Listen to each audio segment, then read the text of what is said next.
নমস্কার। আশা করছি আপনারা ভালোই আছেন।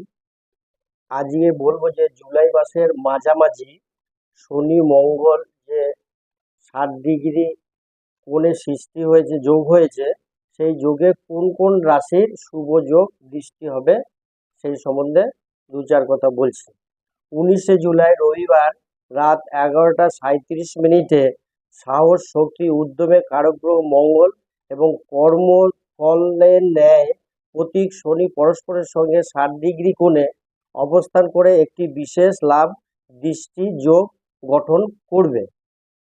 সেই গঠনে প্রথম রাশি হচ্ছে মেষ রাশি। দেখে নেবো মেষ রাশি কি পজিশন। মেষ রাশি জাতকের জন্য মঙ্গল ও শনি এই যোগে অত্যন্ত শুভ বলে মনে করা হচ্ছে।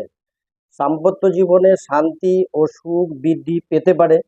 কর্মক্ষেত্রে বড় কোনো সাফল্য বা পদের উন্নতির সুযোগ আসতে পারে। হঠাৎ আর্থিক লাভের কারণে মন ভালো থাকবে। ব্যবসার সঙ্গে যুক্ত ব্যক্তিরা নতুন সুযোগ, লাভজনক প্রকল্পের সন্ধান পেতে পারেন।